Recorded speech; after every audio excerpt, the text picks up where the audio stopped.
Hechos capítulo 6. 7 hombres escogidos para servir. Al multiplicarse los creyentes rápidamente, hubo muestras de descontento.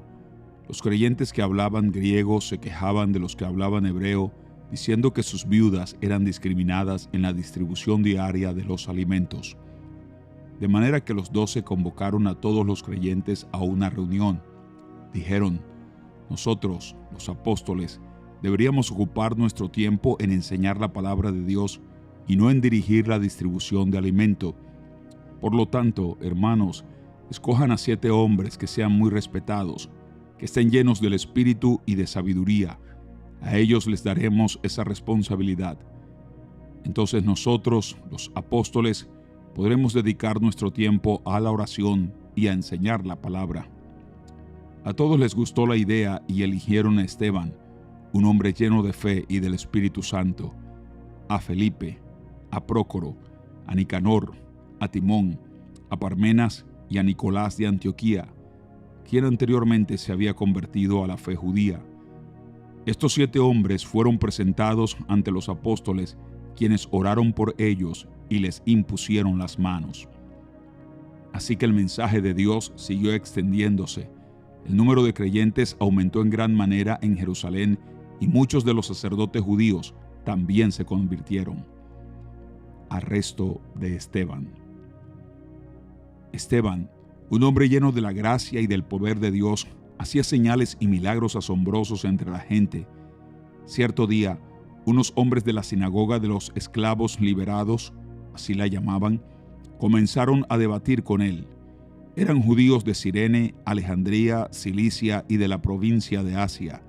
Ninguno de ellos podía hacerle frente a la sabiduría y al espíritu con que hablaba Esteban. Entonces persuadieron a unos hombres para que dijeran mentiras acerca de Esteban. Ellos declararon: nosotros lo oímos blasfemar contra Moisés y hasta contra Dios. Esto provocó a la gente, a los ancianos y a los maestros de la ley religiosa. Así que arrestaron a Esteban y lo llevaron ante el Concilio Supremo. Los testigos mentirosos dijeron: este hombre siempre habla contra el Santo Templo y contra la ley de Moisés. Lo hemos oído decir que ese tal Jesús de Nazaret destruirá el templo y cambiará las costumbres que Moisés nos transmitió. En ese momento, todos los del Concilio Supremo fijaron la mirada en Esteban, porque su cara comenzó a brillar como la de un ángel. Capítulo 7. Discurso de Esteban ante el concilio. Entonces el sumo sacerdote le preguntó a Esteban: ¿son ciertas estas acusaciones? Esteban dio la siguiente respuesta: hermanos y padres, escúchenme.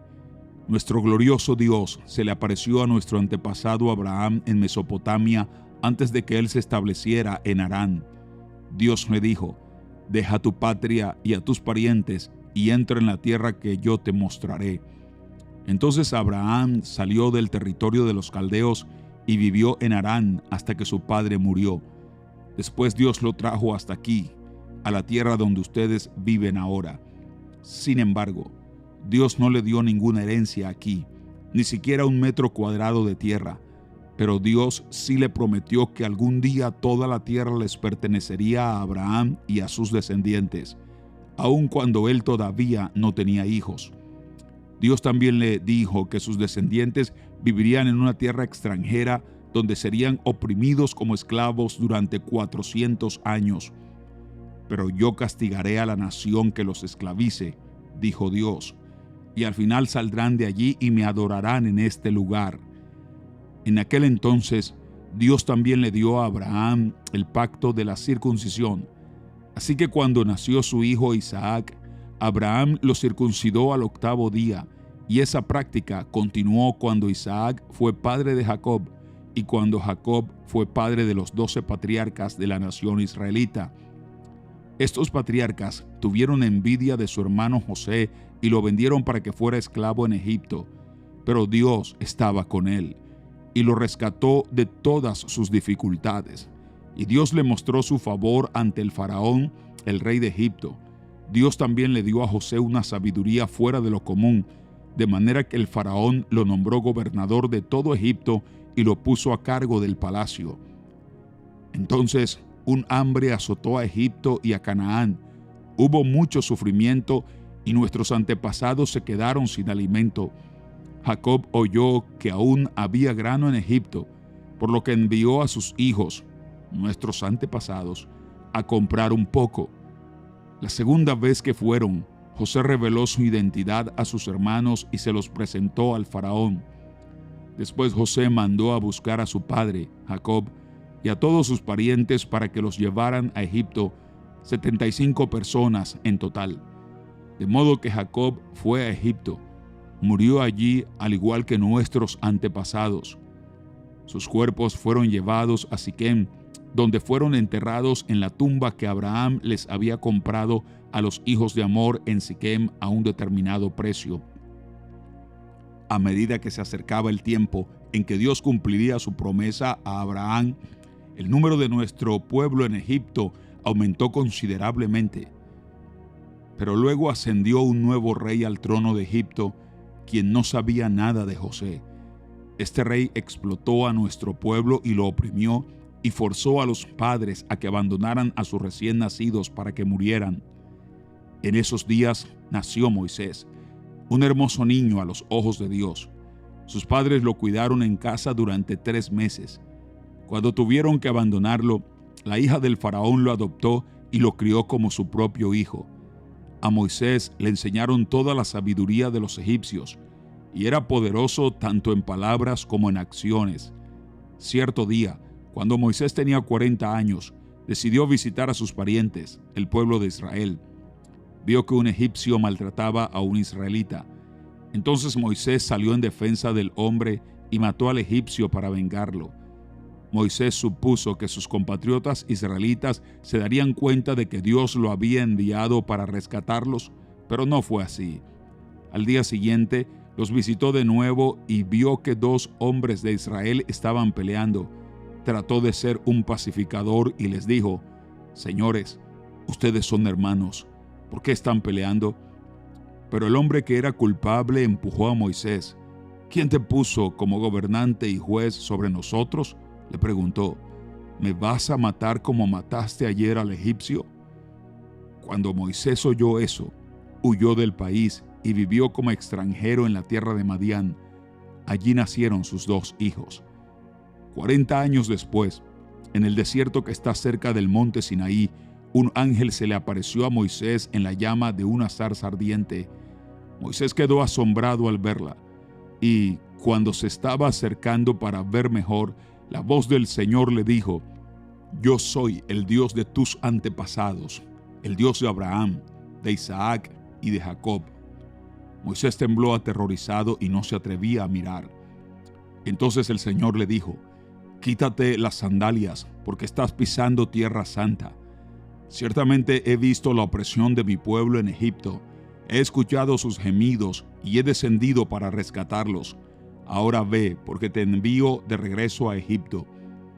Así que Dios envió de vuelta al mismo hombre que su pueblo había rechazado anteriormente cuando le preguntaron: «¿Quién te puso como gobernante y juez sobre nosotros?».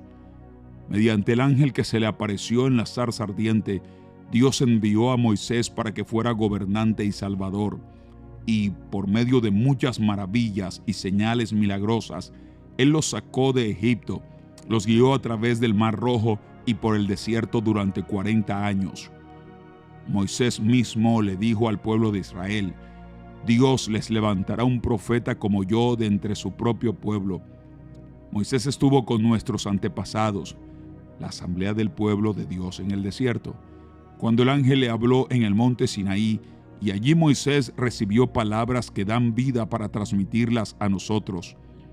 Sin embargo, nuestros antepasados se negaron a escuchar a Moisés, lo rechazaron y quisieron volver a Egipto. Le dijeron a Aarón: «Haznos unos dioses que puedan guiarnos, porque no sabemos qué le ha pasado a este Moisés, quien nos sacó de Egipto».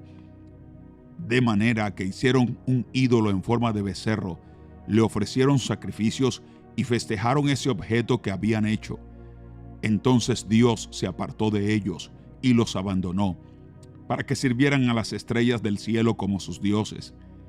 En el libro de los profetas está escrito: Israel, ¿acaso era a mí a quien traías sacrificios y ofrendas durante esos 40 años en el desierto? No, llevabas a tus dioses paganos, el santuario de Moloc, la estrella de tu dios Refán, y las imágenes que hiciste a fin de rendirles culto. Por lo tanto, te mandaré al destierro, tan lejos como Babilonia. Nuestros antepasados llevaron el tabernáculo con ellos a través del desierto. Lo construyeron según el plan que Dios le había mostrado a Moisés. Años después, cuando Josué dirigió a nuestros antepasados en las batallas contra las naciones que Dios expulsó de esta tierra, el tabernáculo fue llevado con ellos al nuevo territorio y permaneció allí hasta los tiempos del rey David. David obtuvo el favor de Dios y pidió tener el privilegio de construir un templo permanente para el Dios de Jacob, pero fue Salomón quien lo construyó. Sin embargo, el Altísimo no vive en templos hechos por manos humanas. Como dice el profeta, el cielo es mi trono y la tierra es el estrado de mis pies. ¿Podrían acaso construirme un templo tan bueno como ese? Pregunta el Señor. ¿Podrían construirme un lugar de descanso así? ¿Acaso no fueron mis manos las que hicieron el cielo y la tierra? Pueblo terco, ustedes son paganos de corazón y sordos a la verdad. ¿Resistirán para siempre al Espíritu Santo? Eso es lo que hicieron sus antepasados, y ustedes también. Mencionen a un profeta a quien sus antepasados no hayan perseguido. Hasta mataron a los que predijeron la venida del justo, el Mesías a quien ustedes traicionaron y asesinaron. Deliberadamente desobedecieron la ley de Dios, a pesar de que la recibieron de manos de ángeles. Los líderes judíos se enfurecieron por la acusación de Esteban y con rabia le mostraban los puños. Pero Esteban, lleno del Espíritu Santo, fijó la mirada en el cielo y vio la gloria de Dios y vio a Jesús de pie en el lugar de honor a la derecha de Dios. Y les dijo: miren, veo los cielos abiertos y al Hijo del Hombre de pie en el lugar de honor a la derecha de Dios. Entonces ellos se taparon los oídos con las manos y empezaron a gritar. Se lanzaron sobre él, lo arrastraron fuera de la ciudad y comenzaron a apedrearlo. Sus acusadores se quitaron las túnicas y las pusieron a los pies de un joven que se llamaba Saulo. Mientras lo apedreaban, Esteban oró: Señor Jesús, recibe mi espíritu. Cayó de rodillas gritando: Señor, no los culpes por este pecado. Dicho eso, murió.